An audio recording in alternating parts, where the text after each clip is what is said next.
मैं अयोध्या हूं। आज की इस कड़ी में सुनिए, कार सेवक तो ढांचा गिराने ही आए थे और गिरा दिया। लेखक हैं दैनिक भास्कर के नेशनल एडिटर नवनीत गुर्जर। 6 दिसंबर 1992 का दिन। इस दिन गीता जयंती थी। द्वापर में इसी दिन महाभारत हुआ था। एक और महाभारत 6 दिसंबर को घट रहा था। ऐलान प्रतीकात्मक कार सेवा का था, लेकिन वहां का माहौल कम से कम प्रतीकात्मक जैसा तो नहीं ही था। कार सेवक तो ढांचे को गिराने ही आए थे और उन्होंने गिरा दिया। ढांचे को गिरते देख सबकी भावनाएं अलग थीं। किसी ने कहा, ये 450 साल पुराना ढांचा नहीं टूट रहा है, बल्कि विधायिका, न्यायपालिका और कार्यपालिका की मर्यादाएं टूट रही हैं। किसी को ढांचा गिरते देख लग रहा था कि हिंदुस्तान की जो सरकार हिंदू हितों की रक्षा नहीं कर सकती, वो मुसलमानों के हितों की रक्षा भी नहीं कर सकती। वरिष्ठ पत्रकार हेमंत शर्मा इस पूरे घटनाक्रम के दौरान वहां मौजूद थे।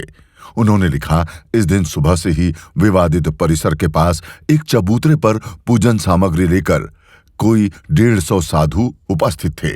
पिछली रात को तय हुआ था कि प्रतीकात्मक कार सेवा यहीं से शुरू होगी। तभी आडवाणी, जोशी और अशोक सिंघल को लेकर पुलिस अफसर वहां पहुंचे। आडवाणी को देखते ही कार सेवक उत्तेजित हो गए। उन्हें लगा ये फिर समझाएंगे। वे कूदते फांदते बैरिकेडिंग तोड़कर चबूतरे पर पहुंच गए। कार सेवकों ने आडवाणी, जोशी के साथ भी धक्का मुक्की की। सिंघल ने बीच बचाव की कोशिश की, लेकिन वहां कोई किसी को नहीं पहचान रहा था। संघ के स्वयं सेवक इन तीनों को किसी तरह बचाकर रामकथा कुंज के मंच पर ले गए। भाषण यही होना था।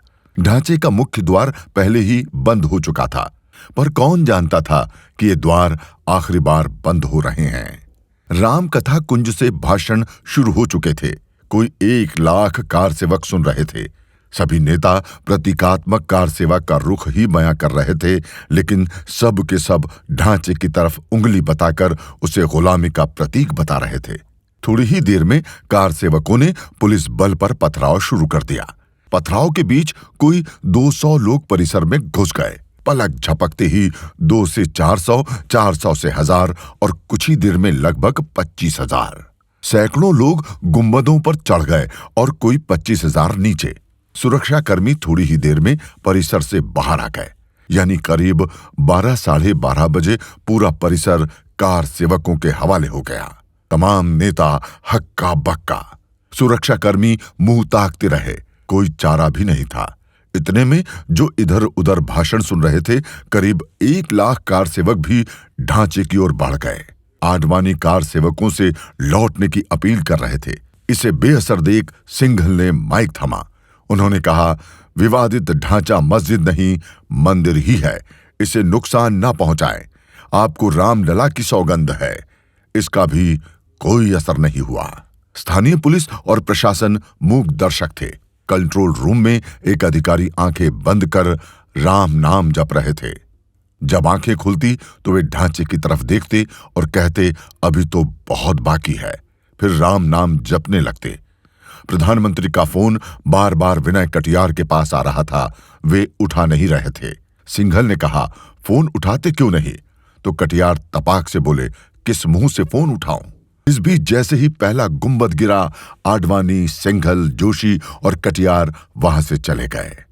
उमा भारती ने भीड़ को 2 नारे दिए, राम नाम सत्य है, बाबरी अब ध्वस्त है, और एक धक्का और दो, बाबरी को तोड़ दो। ये नारे देर तक परिसर में गूंजते रहे। कुछ ही देर में दूसरा और फिर तीसरा गुंबद गिर गया।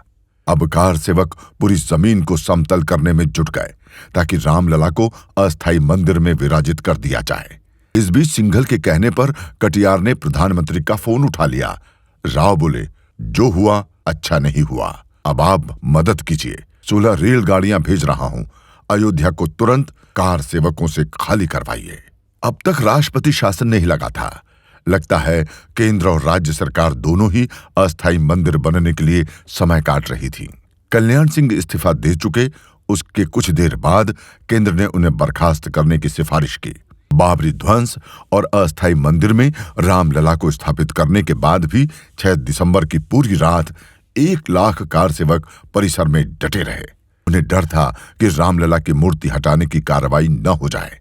रात में ही कल्याण सिंह सरकार बर्खास्त हो गई। प्रतिक्रिया में देश भर में दंगे हुए, 1000 से भी ज्यादा लोग मारे गए। मध्य प्रदेश, राजस्थान और गुजरात सहित 7 प्रदेशों में सेना बुलाई गई।